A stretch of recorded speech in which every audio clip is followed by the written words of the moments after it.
Bonjour à toutes et à tous, bienvenue dans les recettes ludiques. Aujourd'hui, je vous parle d'un jeu qui revient sur Kickstarter pour une deuxième campagne avec un standalone et de nombreux modules complémentaires.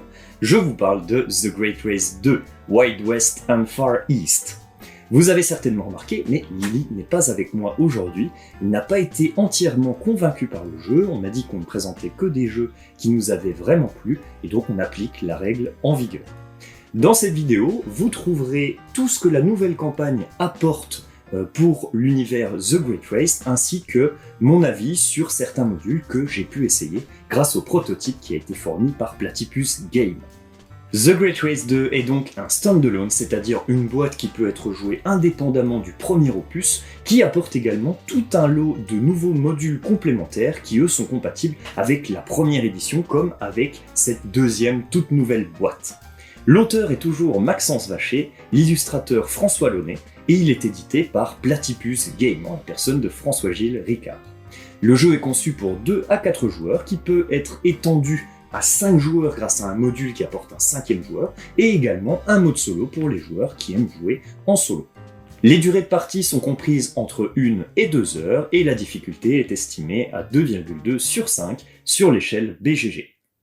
Après être passé par l'Afrique et l'Amérique du Sud, ce deuxième volet vous amène sur les continents nord-américains et asiatiques. Les courses d'auto-chenilles sont relancées sur ces nouveaux terrains, avec leur lot de spécificités et d'embûches. De nouvelles équipes se lancent dans la compétition, qui pourra se transformer en un véritable championnat grâce à des doubles maps et à des lieux de départ et d'arrivée variables. Pour commencer, si vous n'avez aucune idée de ce qu'est The Great Race, je vous invite à regarder notre vidéo sur la première campagne Kickstarter dans le lien qui s'affiche quelque part là maintenant tout de suite. Je vais quand même vous faire un petit résumé de ce qu'est The Great Race. The Great Race est un jeu qui se base sur une course automobile des années 1930 qu'on appelait la croisière noire. Une course qui a donc réellement existé, une thématique très forte, donc c'est ça que j'aime particulièrement dans ce jeu. Dans le jeu, 4 nations vont s'affronter, 4 nations ou moins, vont s'affronter pour traverser un continent, donc sur le premier opus, continent africain, sud-américain, et sur ce nouvel opus, continent asiatique et nord-américain.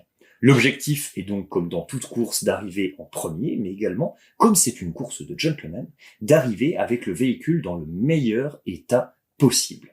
Vous voyez qu'on a une très grande map. Ici, j'ai pris une map de la nouvelle boîte. Donc là, en l'occurrence, une moitié du plateau asiatique. On va y revenir, justement. Et votre objectif sera, par exemple, de partir de Beyrouth pour arriver jusqu'à Delhi. Ici, par exemple, hein, on a des lieux d'arrivée variables sur ce nouveau plateau. Comment est-ce qu'on va réaliser ça? On va le faire avec une succession de manches qui sont découpées systématiquement en un certain nombre de phases. La première phase, c'est une phase où on va récupérer des cartes ressources qui vont nous aider justement à avancer dans le jeu. La deuxième phase, c'est une phase de planification où on va placer nos assistants, donc qui sont donc nos ouvriers dans le jeu, qu'on va placer sur notre plateau dans cette partie-là qui est la partie action. Et ensuite, troisième phase, on va résoudre ces actions avec un ordre du tour déterminé. On résoudra action par action et on va pouvoir justement se déplacer sur la map avec nos véhicules, justement, qui sont des auto-chenilles, les fameux.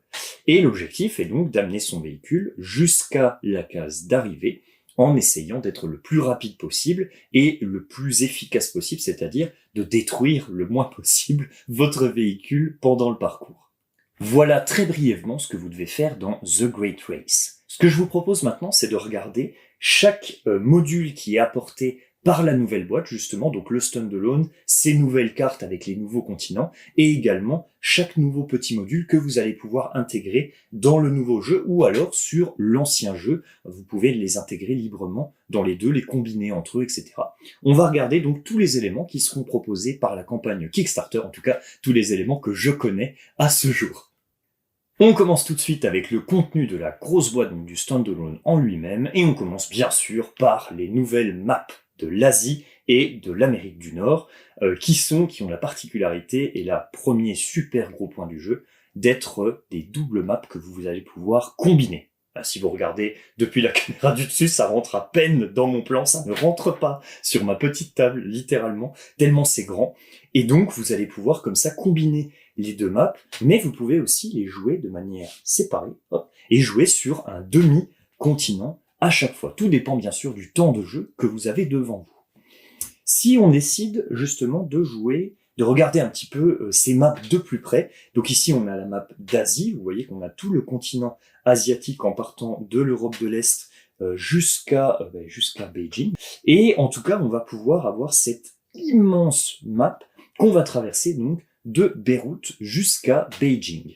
Alors, particularité de cette carte, justement, on a un seul point de départ et un seul point d'arrivée si on joue avec la map complète, alors que si on joue avec les deux maps séparées, eh bien, on peut prendre la partie est, la partie ouest, donc Middle East, et la partie est, Far East, où justement, là, on a des points de départ et d'arrivée variables au centre. Vous voyez qu'on a à chaque fois 4 villes ici au milieu. Si on les assemble, on n'en a plus qu'une seule de chaque côté. Donc ça va déjà faire varier pas mal vos parties en fonction de quelle ville vous allez relier. Si on s'intéresse à cette immense map, qu'est-ce qu'on va trouver dessus? On retrouve des éléments du premier opus, bien entendu. On retrouve les déplacements par bateau, les villes qui sont matérialisées par des couleurs différentes. Vous vous rappelez du module La Postale où vous allez transporter des marchandises d'une certaine couleur vers différentes villes. Ici ce sera repris, vous pourrez bien sûr jouer avec.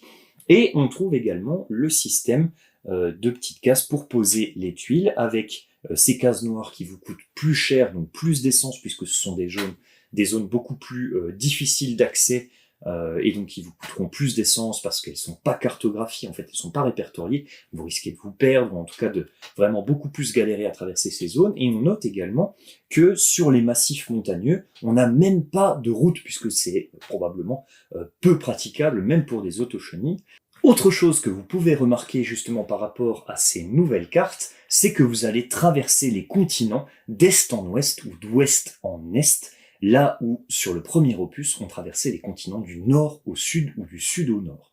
Vous allez donc vous déplacer ici de manière latitudinale pour rejoindre Beijing ou Beyrouth, en fonction du point de départ que vous aurez choisi. Si on s'intéresse maintenant à la carte de l'Amérique du Nord, on voit qu'elle ne rentre même pas dans mon plan. Ça déborde des deux côtés de la table, c'est terrible, la map est immense. Si on regarde un petit peu les spécificités de cette carte, justement, on voit qu'on a 4 points de départ et 4 points d'arrivée, donc 4 villes de chaque côté du plateau, la côte ouest et la côte est. On remarque également qu'on a le même système de tuiles noires sur des endroits bien précis, notamment certaines chaînes de montagnes, ici vous voyez. On trouve également du transport aérien. Alors ça c'est vraiment une spécificité de la carte, donc on a toujours le transport en bateau sur les différentes côtes, mais on a à l'intérieur des terres du transport aérien que vous allez pouvoir également utiliser. En tout cas, cette map est vraiment immense, ça promet des courses totalement épiques. Parmi les modules apportés par cette nouvelle boîte, on retrouve pas mal de petites cartes ressources que vous allez pouvoir ajouter au paquet de cartes ressources de base et qui sont thématisées à chaque fois. Alors ici, je vous le dis tout de suite, on a 6 nouvelles cartes ressources, donc 2 exemplaires de chacune des cartes que je vais vous présenter. C'est une thématique attaque, ni plus ni moins. C'est une thématique vraiment baston. Alors ici, on fait perdre 2 essences à un adversaire de notre choix, comme ça, bim, gratis. Ici, on va lui faire perdre 2 cartes de sa main, donc pareil, toujours un adversaire de notre choix, hop, on enlève 2 cartes ressources. Et enfin, une autre carte qui permet de faire perdre 20 francs à un adversaire. Donc voilà, 3 cartes bien brutales. Si vous n'aimez pas trop l'interaction directe et le petit effet Texat, je vous conseille de laisser ces 6 cartes dans la boîte, tout simplement. On enchaîne avec un élément qui est directement lié justement à cette carte des États-Unis, c'est ce petit livret de voyage American Journey qui va en fait vous permettre de sélectionner en fonction du temps que vous avez différentes courses. Donc vous voyez qu'ici on a tous les points de départ et d'arrivée qui sont répertoriés, donc qui sont classés selon si vous jouez sur la première demi-carte, la deuxième demi-carte ou alors sur l'ensemble des 2 cartes justement, et en fonction du temps que vous avez. Vous voyez qu'on a short, medium et long, en fonction du temps que vous voulez passer justement sur la partie, donc ça c'est plutôt sympa. On a un petit système de valeur de dés qui est attribué à chaque fois, à chaque étape, et donc je pense que vous pouvez simplement jouer au dé pour savoir quelle étape vous allez réaliser lors de votre partie. Donc ça c'est vraiment hyper sympa, je trouve que c'est très thématique. Moi ça me plaît beaucoup ce genre de choses, et même on pourrait pousser encore plus loin que ça, faire déjà un deuxième livret pour l'Asie, même s'il n'y a qu'un point de départ et d'arrivée, il y a quand même des étapes centrales. On pourrait imposer, par exemple, de passer par telle ou telle ville, ce serait sympa, et on pourrait même faire un système de championnat avec des points qui sont attribués sur chaque étape, avec des inter-étapes où on répare les véhicules, un petit peu comme au rallye justement, et à la fin vraiment, celui qui a le plus de points de championnat remporte la grande course et tout. Ça fait un petit peu comme un mode campagne directement dans le jeu. Moi, je trouve ça formidable. J'ai adoré ce qui était proposé par Side, justement, toute la campagne de Fenris. J'ai trouvé ça super. Et je sais que Flamme Rouge, c'est un jeu qui exploite ce système de championnat. Je trouve que ce serait hyper intéressant de produire ça sur le jeu. On continue avec un système qui est proposé justement grâce à ces nouvelles double maps, c'est le module collaboratif. Vous allez pouvoir jouer en équipe de 2 contre 2. Chaque membre d'équipe va partir d'une extrémité du plateau et l'objectif c'est de retrouver votre coéquipier sur la même case. Peu importe que ce soit au centre ou non, ça peut être plus d'un côté que de l'autre. Et donc à ce moment-là, c'est ça qui va déterminer la fin de la partie. On gardera bien sûr l'état des différents véhicules, mais voilà, ça change un petit peu la course habituelle, on va dire, où on doit arriver vraiment à un point fixe d'arrivée. En plus de ça, les joueurs de chaque équipe qui se trouvent de part et d'autre du plateau vont chacun se partager un paquet de cartes ressources différents. Donc il y aura 2 paquets de cartes ressources, donc du coup 2 fois plus de cartes qui vont revenir à chaque fois dans les mains des joueurs. C'est comme si on jouait une partie à 2 joueurs de chaque côté du plateau avec un ordre du tour spécifique et tout ça. Et ça va jouer en simultané des 2 côtés du plateau justement pour essayer de retrouver son coéquipier le plus rapidement possible. En plus de ça, les différents modules que je m'apprête justement à vous présenter, je le préciserai à chaque fois, mais sont jouables en mode 2 contre 2. Vous allez partager un grand nombre de ressources, et notamment justement ces différents modules sur lesquels vous allez pouvoir gagner des points, et bien vous les partagez entre équipes, ce qui fait que vous allez pouvoir marquer d'autant plus de points et réaliser plus d'objectifs sur les différentes choses qui sont proposées, et dont on va parler tout de suite justement. On continue avec les différentes nations qui sont présentes dans cette nouvelle boîte The Great Race 2. Vous avez donc 4 nouvelles nations, plus une apportée par la boîte d'extension, le 5e joueur, la 5e nation jouable. On va les regarder une par une, avec leur leader, donc qui apporte un pouvoir asymétrique à chaque joueur autour de la table. On commence par la nation, bien entendu, comme on traverse le continent nord-américain, on commence par la nation américaine et son leader qui va vous permettre, une fois par tour, d'éviter un danger. Donc, comme pour la première édition, une fois que c'est utilisé, vous le mettez sur sa face utilisée, et donc éviter un danger une fois par tour, donc vous évitez à chaque fois de perdre 2 sur vos pistes mécaniques, donc plutôt sympathique, hein. Les Américains ultra prévoyants, bien entendu. Deuxième nation qui rejoint les équipages de The Great Race, c'est la nation des élégantes. Alors, très bon point pour Platypus Game, en tout cas, de mon point de vue. L'équipage féminin qui rejoint directement la boîte de base et non pas la boîte d'extension comme c'était le cas dans la première édition. Alors c'était déjà très chouette puisqu'on avait un équipage féminin, en l'occurrence c'était les suffragettes sur la première boîte, qui était proposé dans l'extension, donc c'était la 5e nation. Et bien ici on a directement intégré l'équipage féminin à la boîte de base. Bravo Platypus, ça c'est vraiment très chouette. Cette nation des élégantes donc menée par leur leaduse donc Raid Kate, qui est une actrice qui a un fort tempérament et qui va notamment faire pression sur les autres joueurs en pouvant chaque tour aller chercher dans la main d'un de ses adversaires une carte au hasard ou alors 20 francs s'il ne souhaite pas lui laisser de carte ressources. Donc un pouvoir bien exact, un pouvoir qui va directement chercher dans la main des autres adversaires, un pouvoir qui ne plairait pas beaucoup à Lily. Troisième peuple, troisième nation représentée dans ce Great Race 2, c'est la nation chinoise, donc continent asiatique bien entendu, nation chinoise, qui va pouvoir un tour sur 2, cette fois-ci attention, pas tous les tours, un tour sur 2, avoir un assistant supplémentaire. Donc les Chinois, étant très forts en langue et en dialectes locaux, peuvent aller recruter d'autres assistants sur le continent asiatique. Donc très chouette, un assistant supplémentaire une fois tous les 2 tours. Très sympa pour programmer plus d'actions. Bien entendu, c'est très utile. 4e nation, avant de passer à celle de l'extension, c'est la nation allemande. Les Allemands qui vont pouvoir récupérer dans chaque ville 3 cartes ressources et en conserver uniquement le nombre inscrit sur la ville. Donc ici, hein, par exemple dans Kandahar, ils s'arrêteraient pour récupérer 3 cartes et parmi ces 3 cartes, ils n'en garderaient qu'une seule. Bien sûr, ça laisse beaucoup plus de possibilités et ça donne plus de cartes à voir, donc c'est toujours plus sympa d'avoir le choix parmi les différentes cartes ressources. Et enfin, la nation de l'extension, donc la 5e nation jouable, qui est la nation russe. Les Russes qui ont des véhicules auto-chenilles très très perfectionnés, puisqu'ils démarrent avec des pistes à 6. Donc des jauges de 6 sur les 3 jauges des 2 mécaniques plus la jauge d'essence.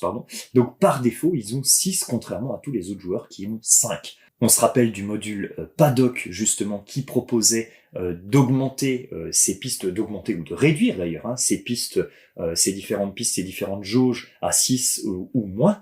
Et bien ici, le joueur russe part directement avec 6 sur toutes ces pistes. Donc un avantage considérable, bien entendu, pour toute la partie.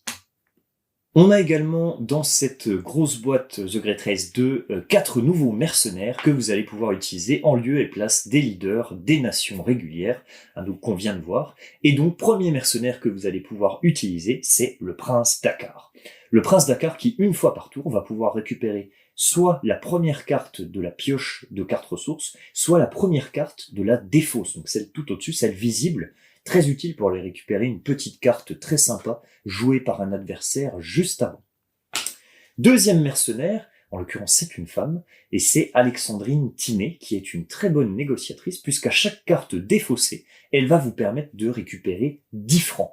Hyper intéressant, vous allez capitaliser à chaque fois que vous jouez des cartes justement, donc très sympa également. Troisième mercenaire, c'est l'émir Nessib, qui lui est un prince du pétrole et va pouvoir justement chaque tour vous donner 2 essences supplémentaires sur votre jauge d'essence à utiliser à bon escient bien entendu. Par exemple, quand vous êtes bloqué en plein milieu de 2 villes et que vous n'avez plus d'essence, plutôt que de l'acheter au prix fort, l'émir Nessib est là pour vous sauver.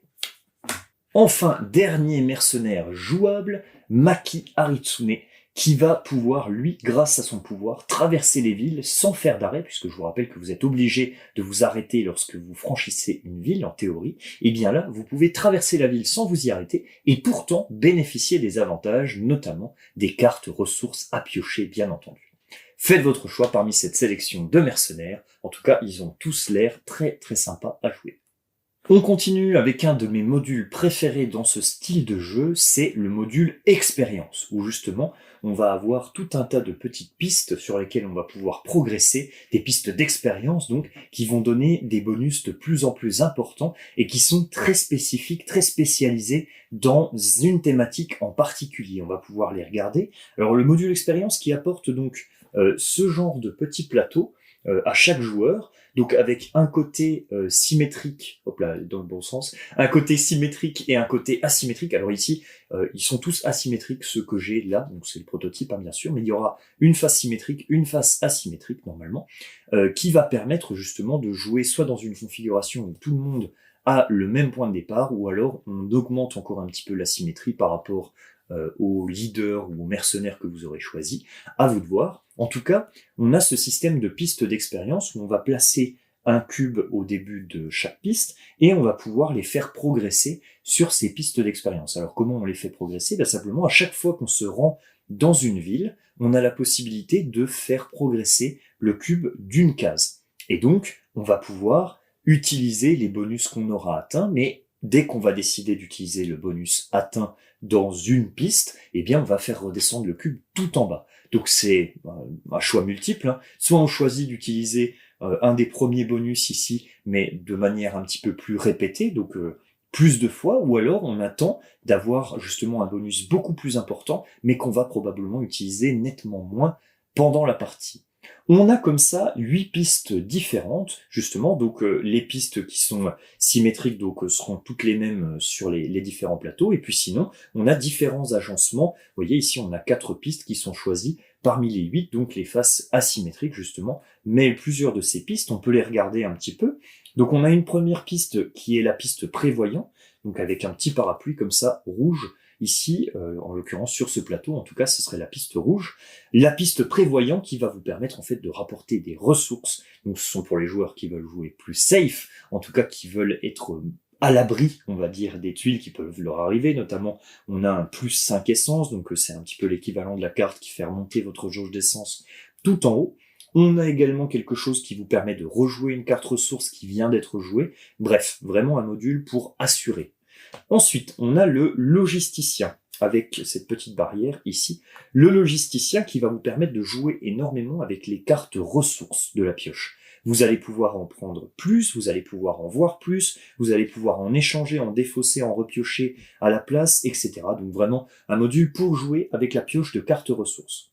Ensuite, vous avez l'opportuniste avec la petite cible comme ça, ici. L'opportuniste qui va être un petit peu dans l'attaque et en même temps un petit peu dans dans l'opportunisme. Je profite un petit peu de la situation, par exemple, les cases noires coûtent une essence de moins. Donc au final, hop, on a trouvé une carte secrète qui répertorie ces zones noires justement, et hop, on n'a plus besoin de payer une essence en plus pour pouvoir traverser ces différentes cases.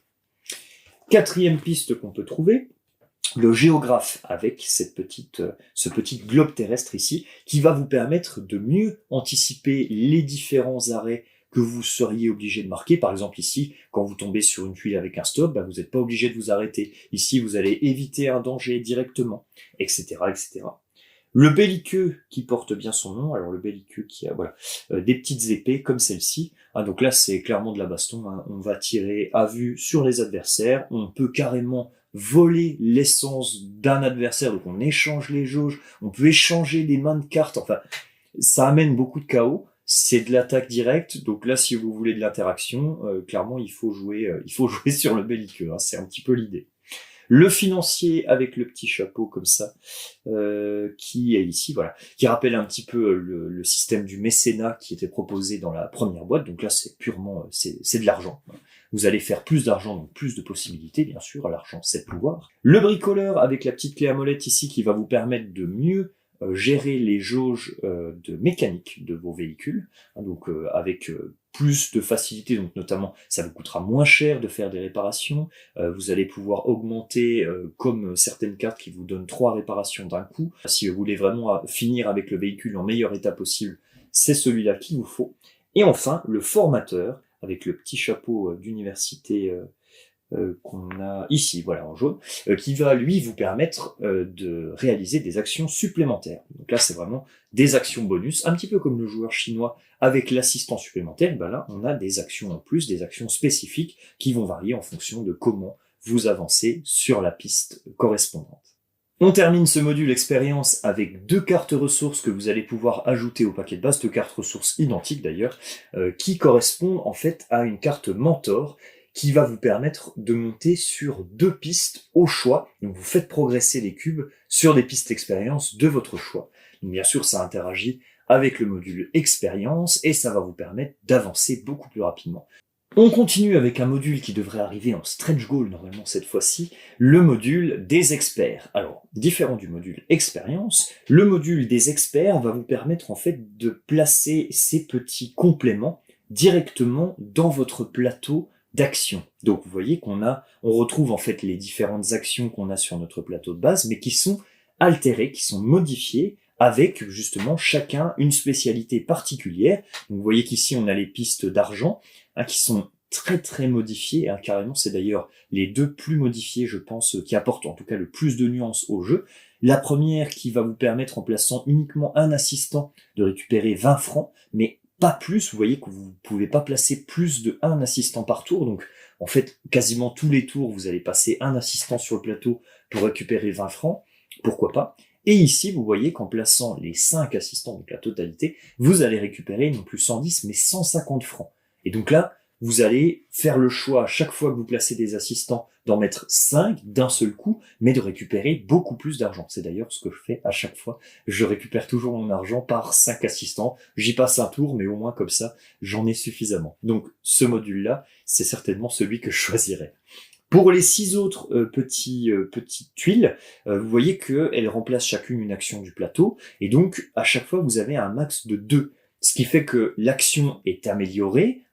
Ici, on voit que on va pouvoir prendre 2 tuiles et en placer une, donc ça change pas. Mais par contre, on récupère 2 cartes ressources. Ici, on pourrait prendre par exemple 3 tuiles ou une carte ressource. Donc à chaque fois, les actions sont améliorées, mais simplement vous ne pouvez mettre au maximum que 2 assistants, alors que normalement, c'est pas limité. Vous pouvez en mettre autant que vous voulez. Donc voilà, un petit module pour faire varier un petit peu votre plateau joueur et pour amener encore un petit peu plus d'asymétrie puisqu'à chaque fois, les différentes tuiles seront choisies successivement par les joueurs, un petit peu comme le module paddock.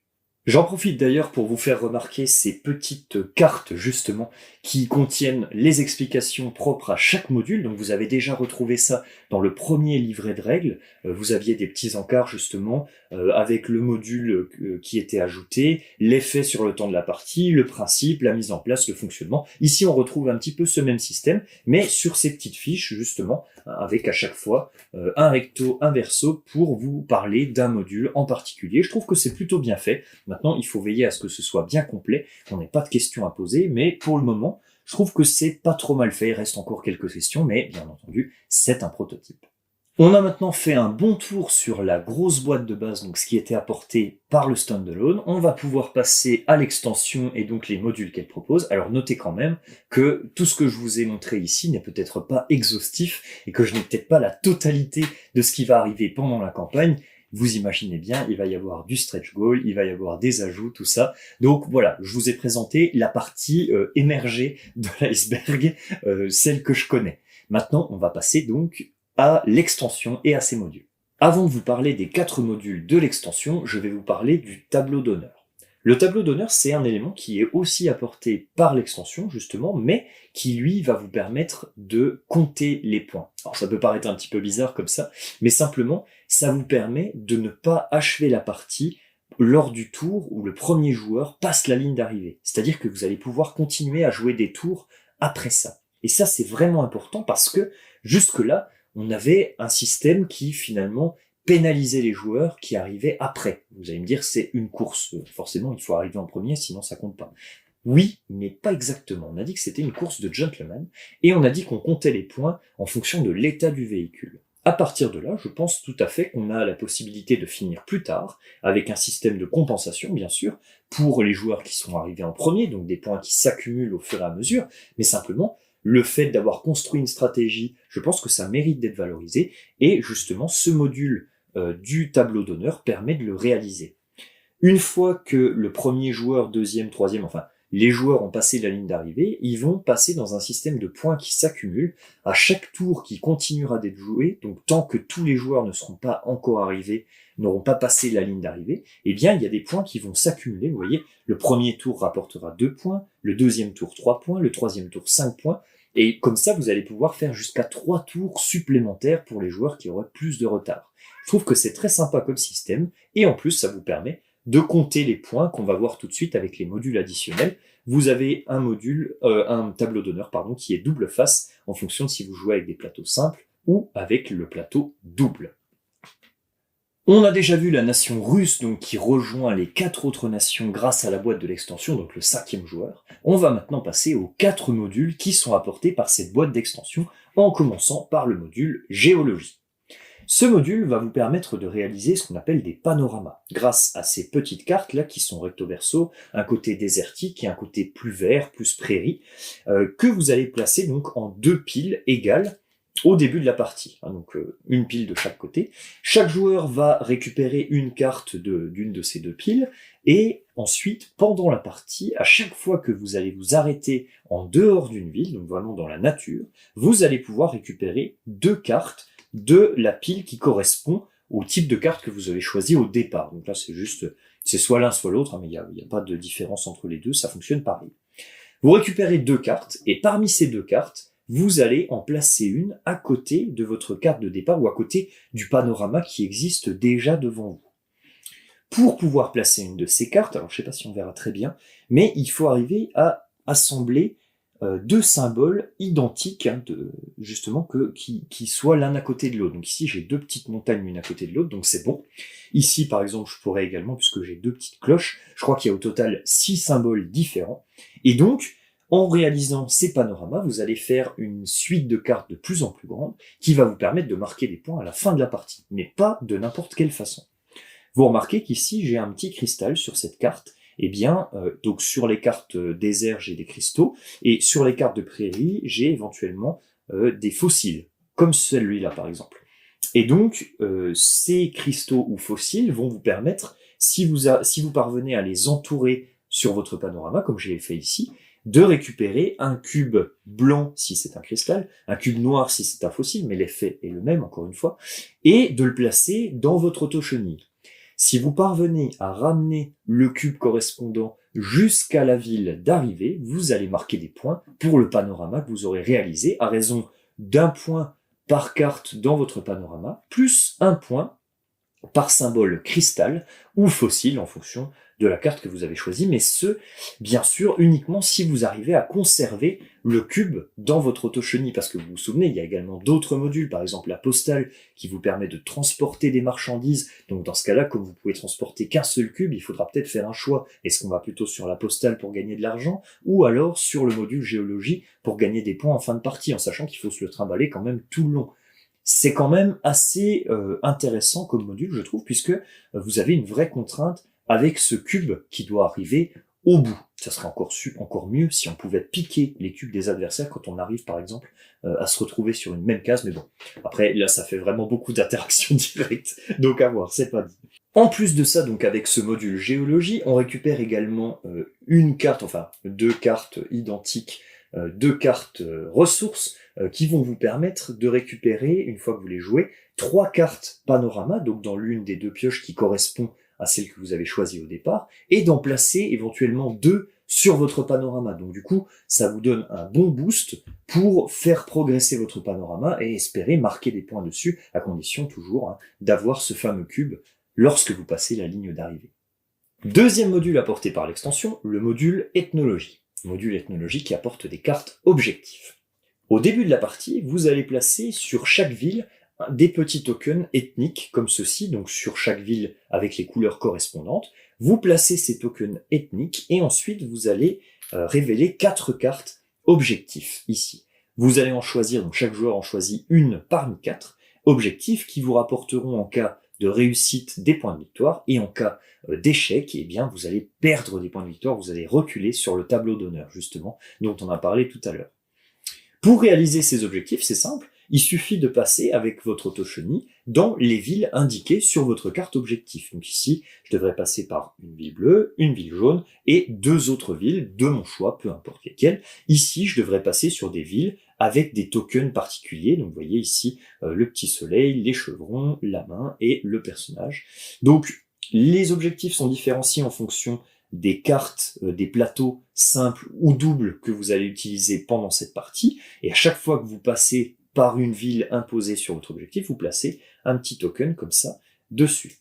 Une fois qu'un objectif est réalisé intégralement, vous le mettez de côté et à ce moment-là, vous avez la possibilité d'en piocher un nouveau.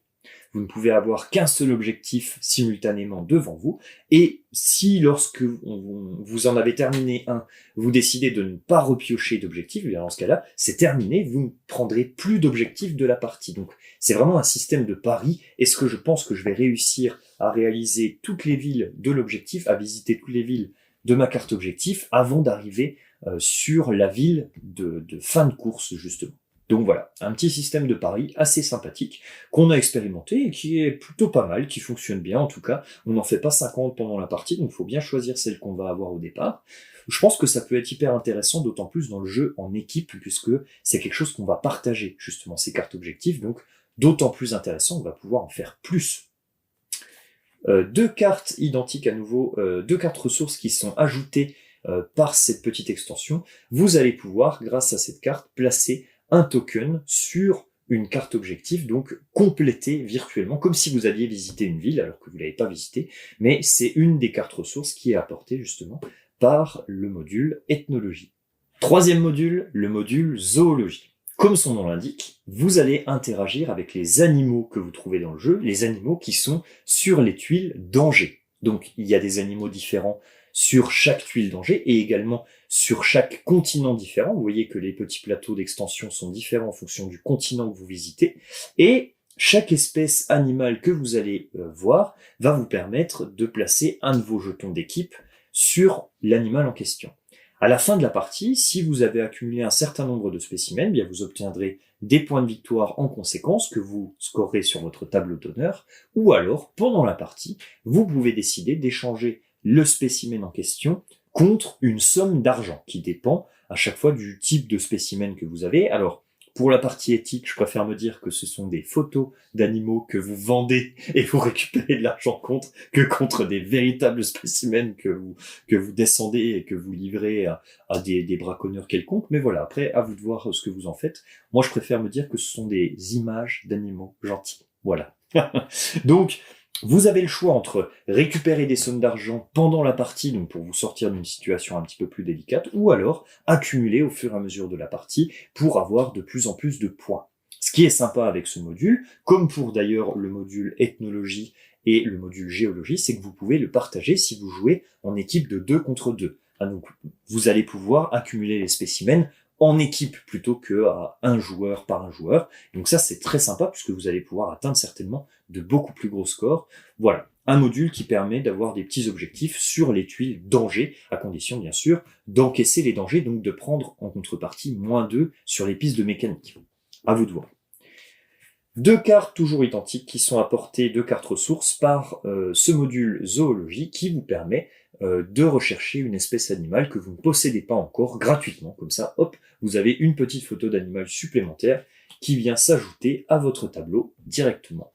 On arrive enfin au 4e et dernier module apporté par cette nouvelle extension, le module Beyond the Limits. Ce module va apporter un nouveau sac de tuiles qui sont des tuiles noires, avec un dos noir comme ça, une petite carte. Ces tuiles, vous allez pouvoir les piocher à la place de piocher des tuiles normales. C'est-à-dire, au moment de l'action exploration, vous pouvez prendre à la place de piocher des tuiles normales, de piocher des tuiles noires. Ces tuiles noires, vous ne pourrez les placer que sur des emplacements à risque, c'est-à-dire des emplacements justement plus foncés sur le plateau, ceux qui vous coûtent normalement un essence de plus. Si vous jouez avec Beyond the Limits, vous ignorez cette contrainte de une essence de plus. En revanche, il faut savoir que les tuiles noires sont plutôt balèzes, piquent un petit peu même je dirais, elles sont en principe plus coûteuses en essence et en danger. On trouve des animaux qui coûtent carrément, là vous voyez, -4 essence, -2 mécanique, plus un danger, donc potentiellement -4 mécanique, donc là ça commence vraiment à coûter très très cher. Il y a du stop dans tous les sens, enfin voilà, c'est vraiment beaucoup plus difficile, c'est beaucoup plus l'aventure, au final c'est le chaos, puisqu'on pioche vraiment de la grosse tuile, mais en contrepartie de ça, on a quand même la possibilité de tomber sur la tuile unique, celle-ci, qui est la cité légendaire. Il y a une cité légendaire par continent, qui est une ville différente bien sûr à chaque fois, donc quand vous tombez sur la cité légendaire, là c'est jackpot, puisque vous allez remporter un très gros bonus immédiatement, et la tuile cité légendaire, comme vous voyez, elle ne vous coûte que 1 d'essence pour y aller, comme une ville normale au final sur le plateau. Cette cité légendaire compense un petit peu tous les malus que vous pouvez obtenir ici. En tout cas, voilà, vous avez la possibilité de trouver une fois dans toute la partie la cité légendaire, qui ne peut pas être effacée, donc vous pouvez pas supprimer la tuile cité légendaire une fois qu'elle est placée, et vous ne pouvez pas revenir dessus si jamais vous vouliez obtenir le bonus plusieurs fois. Ça, c'est pas possible. Donc parmi les bonus, il y a quand même des gros trucs. Ici, 3 cartes ressources à piocher directement. Ici, un +5 sur la piste d'essence, 50 francs, et 3 réparations mécaniques. Donc c'est quand même des bonus très importants qui peuvent changer le cours de la partie, mais pour ça, il faudra aller explorer les zones à risque, donc les zones noires sur le plateau, et alors là, c'est quand même assez costaud. Il faut savoir dans quoi vous vous lancez. Maintenant, si vous êtes à la recherche de la cité légendaire, pourquoi pas, ça peut être un objectif même à l'intérieur du jeu. C'est à vous de voir. En tout cas, c'est un module assez sympa, je pense. En tout cas, vous avez également 2 cartes ressources, comme d'habitude, avec les autres modules.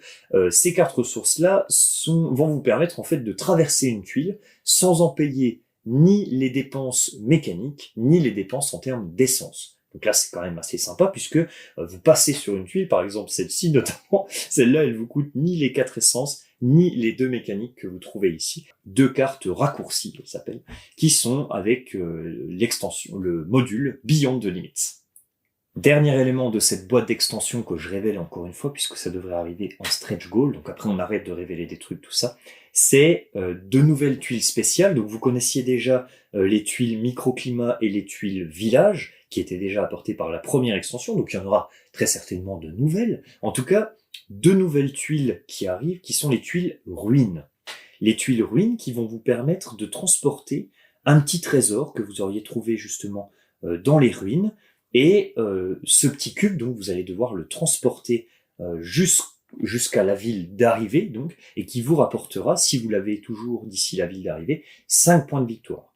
Donc une fois qu'une ruine a été visitée, vous la mettez de l'autre côté et on voit que le trésor a déjà été pillé. Donc on revient toujours sur le petit côté Indiana Jones assez sympa.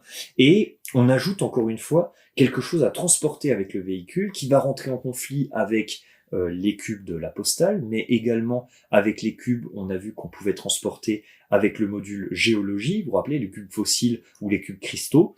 Du coup, il va vraiment falloir faire un choix sur qu'est-ce qu'on emmène dans notre véhicule, parce qu'on va pas pouvoir tout prendre. Qu'est-ce qui nous rapporte le plus de points à la fin de la partie? Ici, 5 points, avec ces tuiles ruines, qui seront à placer, donc à mélanger dans le sac de tuiles, ou alors, si vous jouez avec Beyond the Limits, vous pouvez même les mettre dans le sac noir. Dans ce cas-là, on rajoute encore un petit peu d'éléments sympas à mettre sur les cases de danger.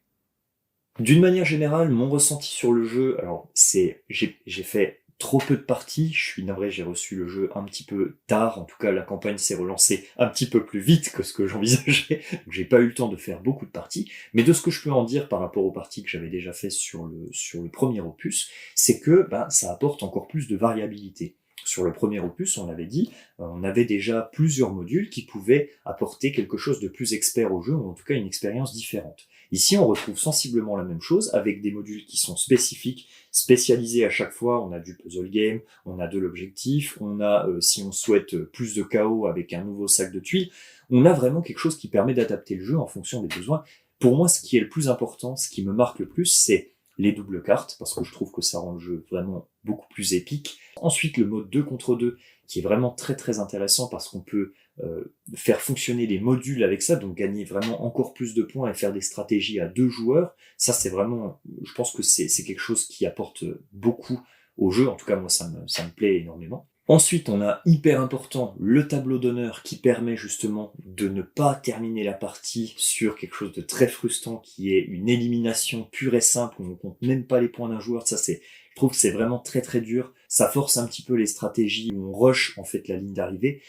Je trouve ça un petit peu frustrant dans les jeux d'une manière générale. Je suis assez content qu'on ait apporté ce truc-là avec de la contrepartie en point de victoire pour les joueurs qui sont déjà arrivés, mais la possibilité de créer une stratégie plus profonde qui va peut-être apporter plus de points et qui sera peut-être finalement payante contre un joueur qui est arrivé plus tôt, mais qui a moins fait attention à l'état de son véhicule, moins travaillé sur les objectifs ou sur les différents modules. Je trouve que ce point-là apporte vraiment beaucoup. Et enfin, je suis toujours très content, bien sûr, de trouver des nouveaux leaders, des nouveaux personnages à essayer, à voir un petit peu comment c'est équilibré, est-ce qu'il y a un avantage, est-ce que c'est mieux de jouer celui-là contre celui-là, est-ce que celui-ci contre plutôt tel ou tel personnage. Voilà, je trouve que ça apporte plein de configurations différentes, il y a plein de choses à essayer. Le module expérience aussi est très sympa, puisque du coup, de jouer en mode symétrique, ça met un petit peu plus quelque chose de compétitif, parce qu'on part tous avec les mêmes bases. Le mettre en mode asymétrique, ça apporte un peu plus de fun au jeu, un petit peu plus de chaos, on va dire, puisque du coup, il y a des pistes totalement différentes, donc on ne sait pas du tout qu'est-ce qui va être plus fort en fonction des parties, en fonction de ce qu'on va tirer dans les sacs de tuiles. Donc voilà, des modules qui apportent vraiment des choses différentes. La contrepartie à tout ça, pour moi, c'est que c'est un jeu donc très modulaire. Plus un jeu est modulaire, plus c'est compliqué de gérer toutes les situations de règles qui peuvent se produire. Vous savez qu'on est hyper à cheval sur les règles, on fait des vidéos règles qu'on essaie de faire les plus détaillées possibles. Moi j'aime bien quand c'est très très carré, quand j'explique une règle, je l'explique de A à Z. J'espère que ce sera rédigé le mieux possible. J'aime bien ce principe des petites fiches au format A5 là, ça marche bien, mais il faut que ce soit le plus complet possible pour qu'on ait un maximum d'explications. Donc Platypus Game, moi en tout cas, je compte sur vous sur ce point-là. C'en est terminé pour cette vidéo de présentation de The Great Race 2, Wild West and Far East. J'espère vous avoir présenté un maximum de ce qui sera présent pendant la campagne Kickstarter. Ça sort sur Kickstarter le mardi 22 juin 2021, donc ça va sortir à peu près au moment où la vidéo va sortir. Vous trouverez le lien dans la description en dessous, bien entendu. Et puis, en attendant, moi, je retrouve Lily certainement pour la prochaine vidéo. Et je vous dis à bientôt pour de nouvelles recettes ludiques.